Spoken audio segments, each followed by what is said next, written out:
Bienvenue à vous pour cette 19e leçon de l'école prépa au ministère de la parole de la première classe qui s'intitule Répondre à l'appel du royaume de Dieu. Vous avez répondu favorablement, vous êtes à l'écoute et je vous encourage encore à demeurer encore dans cette écoute attentive. Oui, parce que le thème de cette leçon s'intitule Christ, notre vie. 19e leçon. Christ, notre vie. Alors, et Christ comme notre vie. Christ étant notre vie. Oui. Alors recevez encore. Recevez. Soyez attentifs. Voilà, nous allons donc entamer cette 19e leçon par prendre deux versets bibliques. Donc, le premier, c'est le psaume 119, psaume d'une très grande richesse. Tous les psaumes sont la parole, toute la parole. Voilà, toute la parole est d'une très grande richesse. Mais ce psaume est particulièrement, et c'est le plus long, hein, mais c'est vraiment, voilà, vraiment d'une grande richesse. 119, et nous allons lire du verset 145 au verset 154. Et ensuite, nous allons prendre l'évangile de Jean au chapitre 14, du verset 1 au verset 7. Donc, commençons par prendre le psaume. Donc, pendant que vous prenez votre Bible, je vous rappelle que nous avons vu précédemment à la leçon 18 les deux hommes collectifs. Donc, le premier homme, Adam. Et nous avons vu aussi, donc, compris que tous ceux qui sont issus d'Adam sont sous la condamnation du péché parce qu'il a commis le péché et en lui est un homme collectif qui représente tous les hommes qui ne sont pas nés de nouveau, qui ne sont pas nés de l'esprit, qui ne sont pas nés en Christ, qui n'ont pas reçu la vie de Christ. Donc, même si il n'avait l'homme n'avait les hommes qui suivent les hommes qui suivent Adam, les descendants d'Adam n'avaient pas péché, ils seraient toujours sous la condamnation du péché puisque Adam, leur ancêtre, avait péché et voilà, tous ceux qui sont toujours sous cet homme collectif, homme juridique, sont sous la condamnation. Mais ceux qui sont en Jésus-Christ sont maintenant une nouvelle créature. Il n'y a donc plus aucune condamnation puisqu'ils reçoivent la vie de Christ qui est une vie sans péché. Voilà. Donc là, nous allons donc voir justement la suite qui est Christ comme notre vie. Donc Somme 119, je lis au verset 145. Je t'invoque de tout mon cœur, exauce-moi, Éternel, afin que je garde tes statuts. Je t'invoque, sauve-moi, afin que j'observe tes préceptes. Je devance l'aurore et je crie, j'espère en tes promesses. Je devance les veilles, et j'ouvre les yeux pour méditer ta parole. Écoute ma voix selon ta bonté. Fais-moi vivre selon ton jugement. Ils s'approchent, ceux qui poursuivent le crime. Ils s'éloignent de la loi. Tu es proche, ô Éternel, et tous tes commandements sont la vérité. Dès longtemps, je sais par tes préceptes que tu les as établis pour toujours.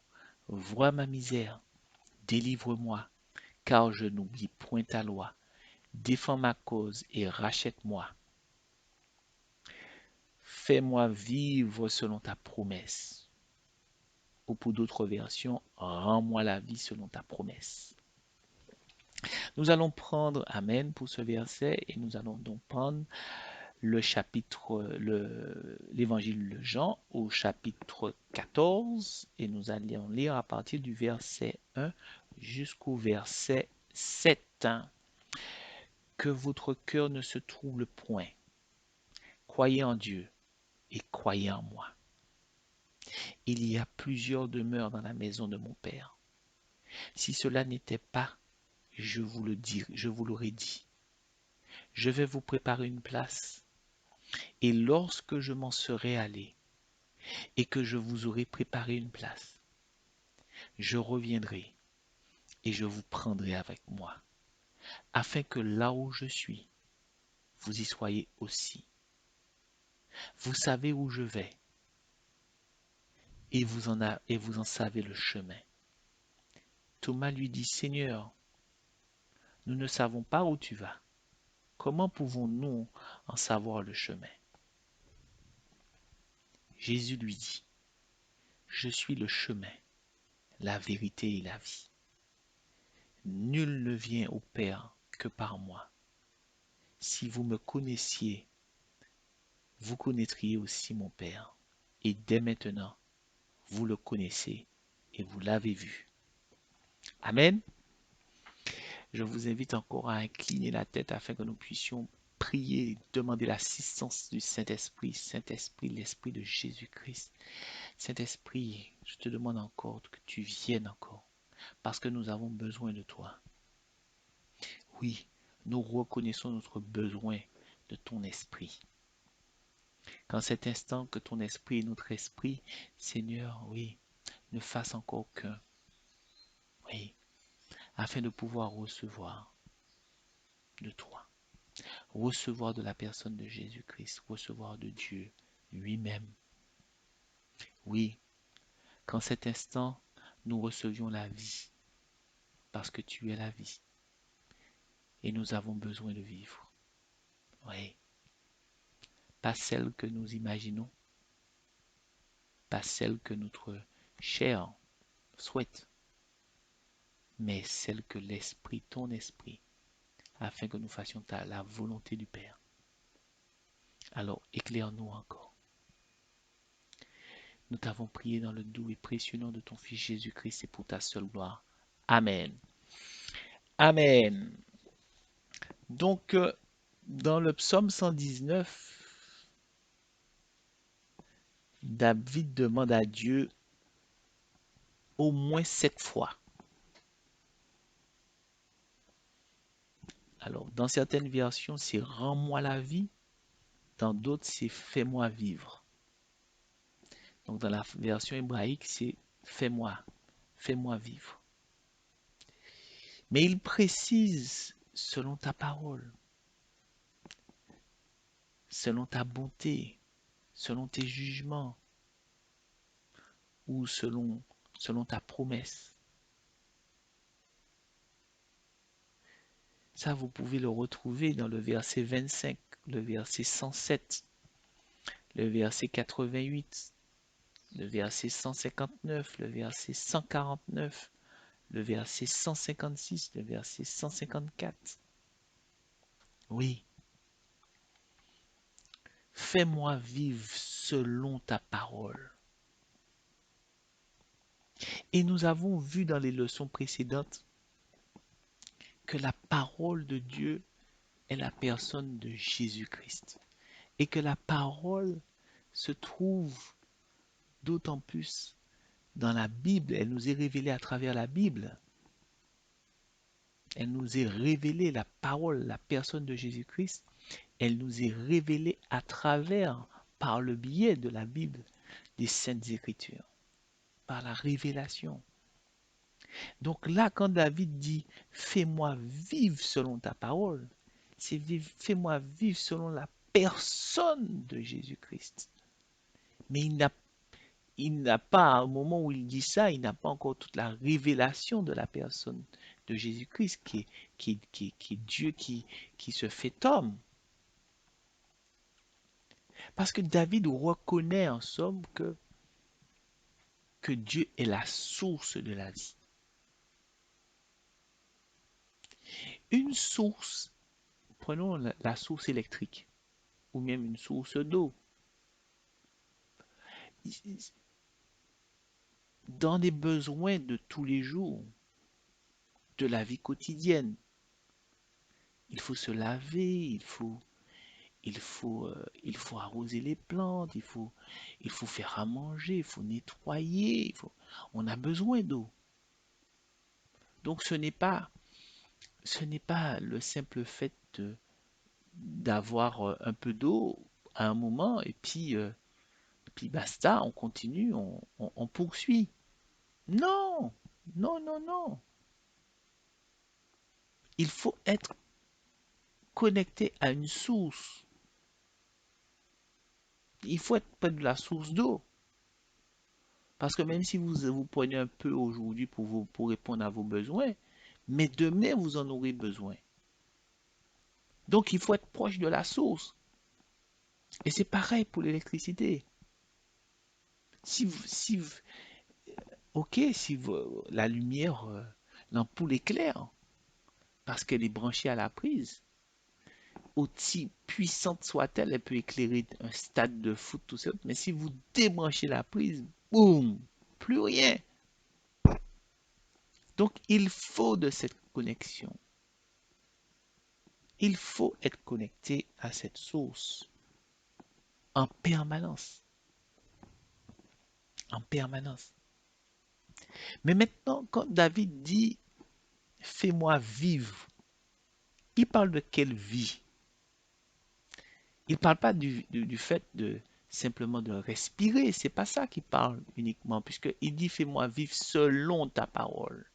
Donc il ne parle pas oui, donne-moi naissance, c'est pas ce qu'il dit.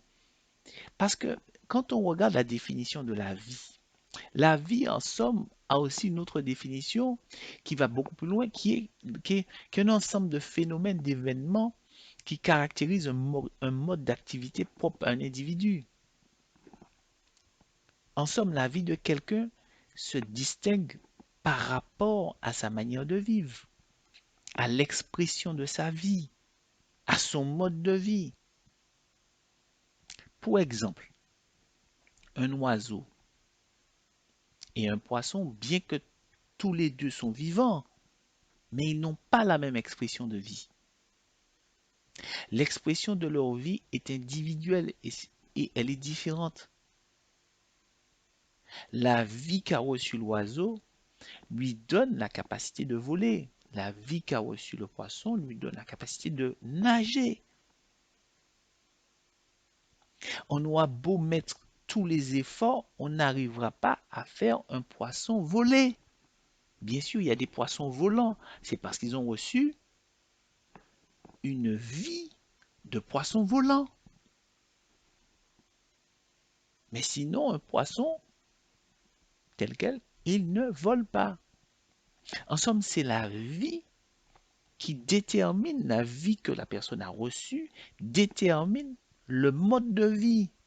Et cela n'a rien à voir avec l'apprentissage, ni même l'imitation. Si les vies sont différentes, il n'y a pas moyen de les interchanger par un apprentissage. C'est parce que vous allez prendre un oiseau et puis vous allez le mettre à côté d'un poisson qui, au bout du compte, il va finir par savoir nager. Non, il faut qu'il devienne un poisson. La seule possibilité est d'avoir un changement de vie. Si la vie est changée, son expression de vie aussi changera. Si la vie reste la même, il est impossible d'en modifier l'expression de vie. En somme, un mode de vie corrompu est, est causé par une vie corrompue. On a vu précédemment dans la leçon que par Adam, cet homme collectif, on recevait la vie. Tous ceux qui sont issus d'Adam reçoivent la vie de péché. Ils reçoivent une vie de corruption. Et il faut changer cette vie. Et, et, et pour changer ce mode de vie, donc, Parce que si on voit le péché, on voit les choses, donc on veut changer de mode de vie. Donc on est où il faut changer de vie pour sortir de la vie de péché. Et David aussi, bien que vivant, David fait cette prière. David dit à Dieu. Pourquoi? Parce que son âme, il dit, fais-moi vivre, ou bien rends-moi la vie. Oui, selon ta parole, ça veut dire rendre-la moi, ça veut pas rend, ça veut dire change-la moi, échange, fais-moi vivre, rends-la moi. Voilà, échange ma vie. Et parce que son âme aspire à une autre vie, une autre expression de vie. Parce qu'il lui-même, il dit, mon âme est attachée à la poussière. C'est pas ce que l'Éternel a dit, Dieu a dit dans la Genèse 3. Il lui a dit, écoutez, que Dieu puisse nous éclairer sur ce passage, qui est vraiment un passage mais extraordinaire, où on a beaucoup de personnes ont du mal à lire la Genèse. Mais c'est d'une richesse pour pouvoir comprendre. Quand on a lu la dernière fois dans la Genèse des choses, mais c'est extraordinaire. Quand Dieu a dit à, au- à Adam, voilà, puisque tu as connu, il parle au Saint-Esprit, il dit, puisque Adam a connu la connaissance du bien et du mal, donc maintenant empêchons-le de tendre la main vers l'arbre de vie. Et il poste deux chérubins à l'entrée. Il cache le jardin d'Éden, il cache les choses et il met deux chérubins. Oh là là! Mais qu'est-ce qu'il y avait dans le temple, dans le tabernacle? Oui, qu'est-ce qu'il y avait dans le tabernacle, dans le lieu très saint? Dieu dit à l'homme de ne pas faire de sculpture de choses qui sont dans le ciel, sous le ciel. Par contre, il a donné une chose à Moïse. Oui, il a donné une chose à Moïse comme description. Il a donné les chérubins, deux chérubins, oui, sur le propitiatoire, à poser sur le propitiatoire. Oui, le chemin de l'arbre de la vie. Aïe, aïe, aïe. L'arbre de la vie est un arbre qui donne à manger. Et donc, dans le coffre de l'arche de l'Alliance, on retrouvait d'autant plus, oui, de la manne. Et on trouvait les tables de la loi, les tables du témoignage. Oui, donc le lien est fait. Donc David aspire à vivre ça, à vivre dans cette présence-là, dans ce lieu. Oui. Et c'est pour ça que David dit, il dit au verset, au psaume 51, il dit, je ne me rejette pas loin de ta face. Ne me retire pas ton Esprit Saint. En fait, David désirait vivre par l'Esprit, par le Saint-Esprit. Oui. Et c'était sa prière. Et David, c'est l'homme selon le cœur de Dieu. Et c'était dans la volonté de Dieu. Et Dieu a répondu à cette prière. En même temps, il a répondu à la prière de David. Il a répondu à notre prière, à nous tous. Mais David a prié dans la volonté du Père. Et c'est pour ça que Dieu dit, je répandrai de mon esprit sur toute chair. Vivre par l'esprit. Vivre. Et c'est là qu'on a la définition de vivre. Oui, c'est là qu'on a la définition. Parce que Dieu a répondu à cette prière quand il a envoyé la vie. Il fallait envoyer la vie. Il fallait donner la vie. Puisque depuis le péché d'Adam, toute âme qui suivait était attachée à la mort. Donc était privée de la vie selon la parole de Dieu. Puisque vivre selon la parole de Dieu, c'est vivre éternellement. C'est vivre hors de la condamnation du péché. Et la condamnation du péché, c'est la mort. Donc tu n'as plus vivre par la parole de Dieu. Il n'y a plus l'épée Damoclès de la mort sur la tête de celui qui vit selon la parole de Dieu. C'est pour ça que Dieu a répondu à cette prière en envoyant Jésus de Nazareth, le roi, en envoyant Christ faire l'acte de justice pour libérer. En envoyant Jésus sur la terre, il a envoyé la vie.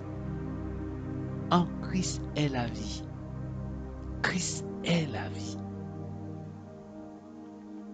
Puisque dans Jean 14, il dit « Je suis le chemin, la vérité et la vie ». Donc ce que Christ apporte d'essentiel à l'homme n'est pas seulement un changement de comportement, mais c'est la régénération, c'est la vie. La régénération, c'est un changement de vie. Quand il dit « rends-moi la vie », quand David dit « rends-moi la vie », c'est « oui, change ma vie ». Depuis que la graine de ce péché-là est rentrée dans le cœur de l'homme à travers Adam, écoutez, toute l'humanité était sous la condamnation. Mais il faut bien comprendre, c'est pas seulement le fait d'être sous la condamnation, mais pourquoi? C'est parce que c'est rentré dans le cœur de l'homme. Et dans le cœur de l'homme, la graine a fait son travail. Et donc le cœur de l'homme est rempli de mal. C'est le cœur de l'homme. Vous regardez déjà au temps du déluge, comment les choses avaient déjà empiré, que Dieu mais le déluge est venu dans la justice de Dieu pour redonner un nouveau départ. Mais oui, et c'était déjà la préfigure, l'arche d'alliance. Donc là, c'est cette nouvelle vie que le Seigneur donne. Parce qu'il faut comprendre que ces choses se passent à l'intérieur. La corruption de l'homme, d'accord, elle ne vient pas de l'extérieur. Elle vient avant tout par l'intérieur. Nous allons le lire en plus dans Romains 8, du verset 1 au verset 11. Prenons Romains 8, chapitre 8, du verset 1 au chapitre 11.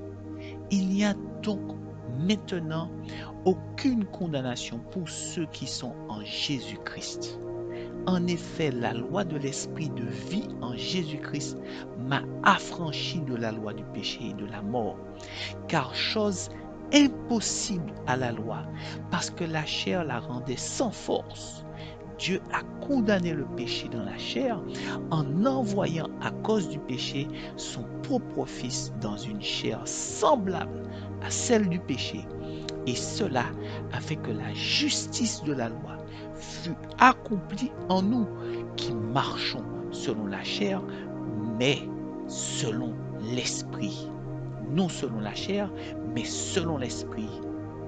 Ceux, en effet, qui vivent selon la chair s'affectionnent aux choses de la chair, tandis que ceux qui vivent selon l'esprit s'affectionnent aux choses de l'esprit. Et l'affection de la chair, c'est la mort, tandis que l'affection de l'esprit, c'est la vie et la paix.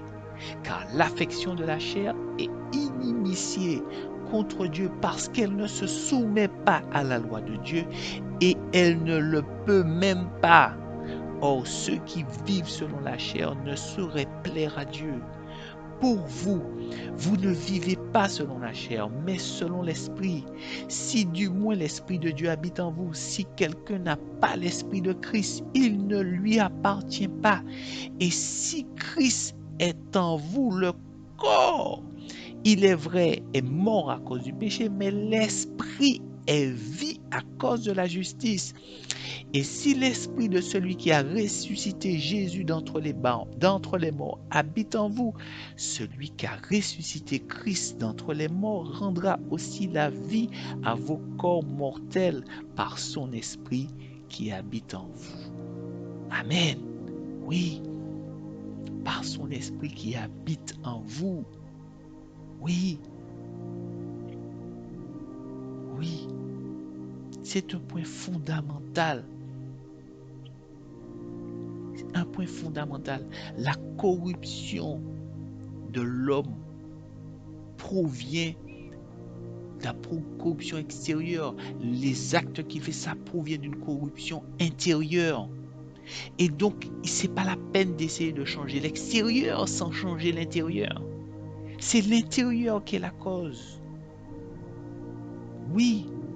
Donc, un des points fondamentaux de la foi chrétienne, c'est la régénération de l'homme et non son amélioration. C'est l'intérieur qu'il faut changer. La nouvelle vie en Christ est la vie de Dieu lui-même. Être régénéré, c'est recevoir la vie de Dieu.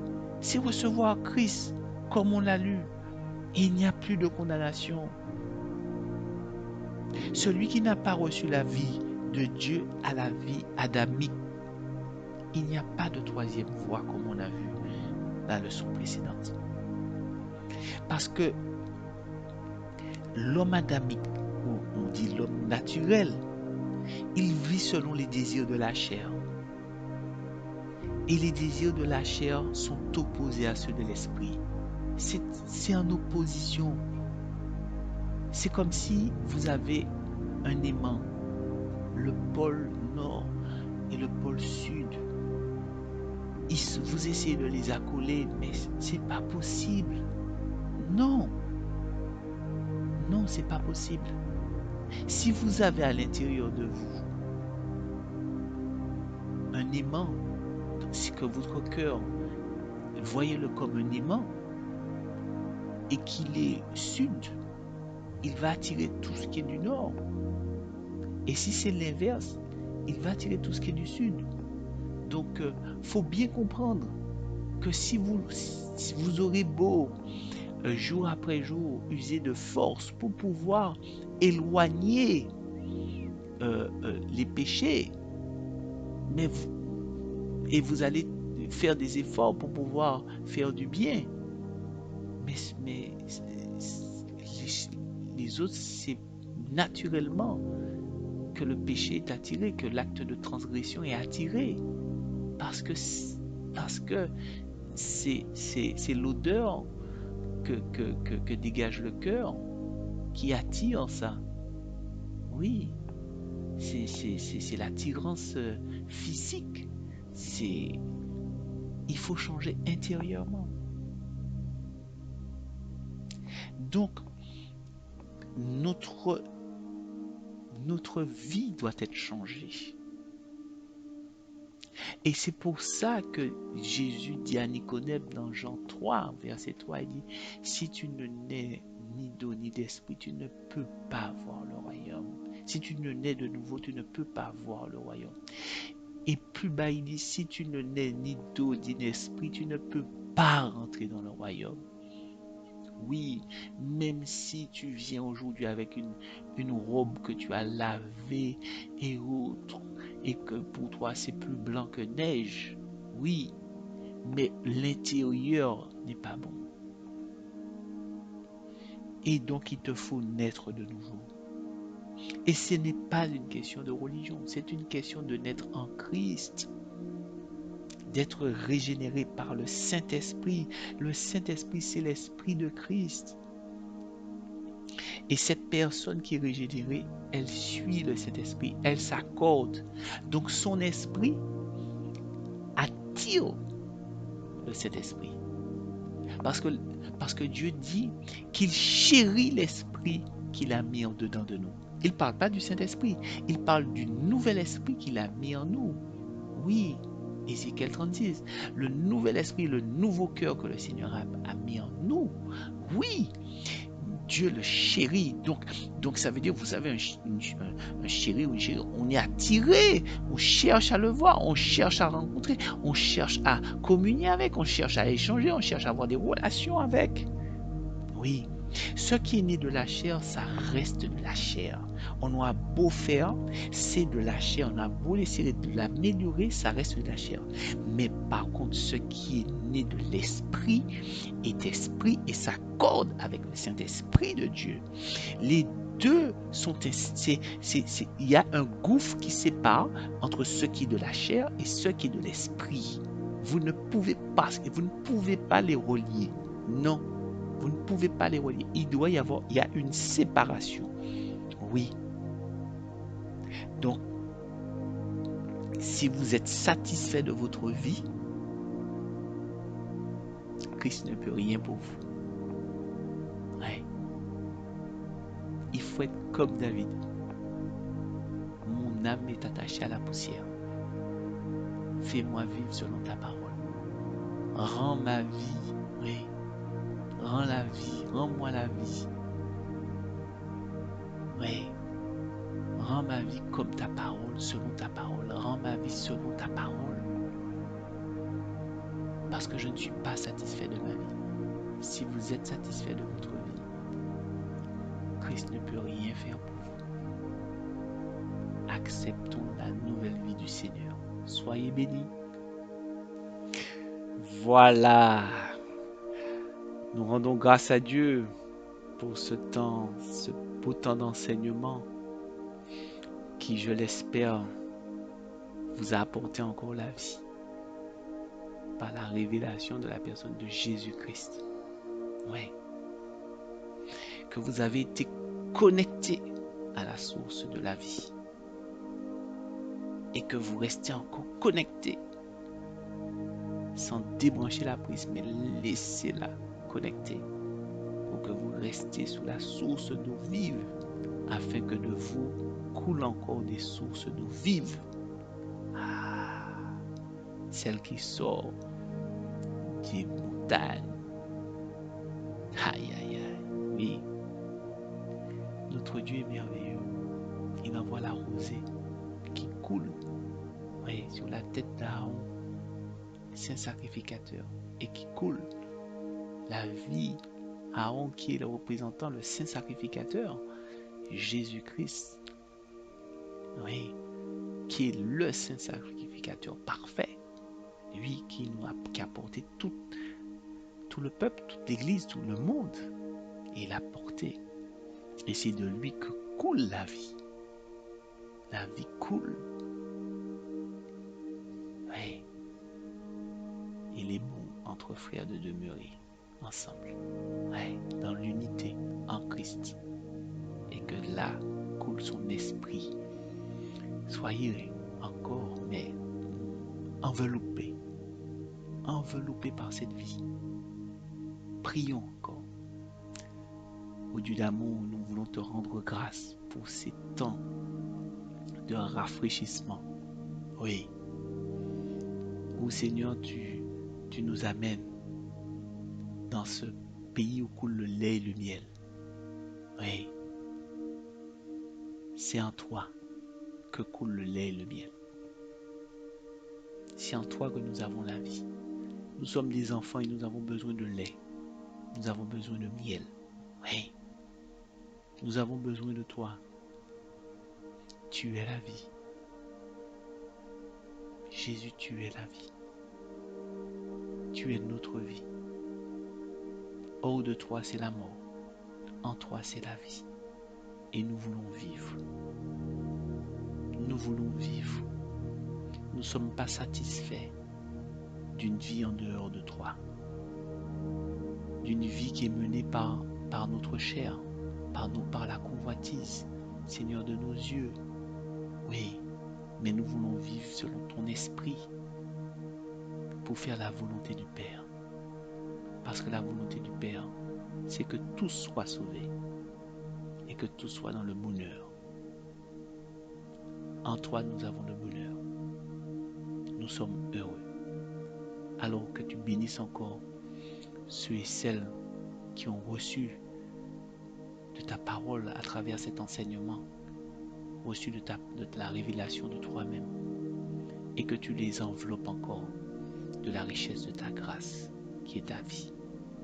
Sois béni, nous t'avons prié dans le doux et précieux nom de ton Fils Jésus-Christ, Père, et pour ta seule gloire. Amen. Amen. Soyez bénis. À bientôt.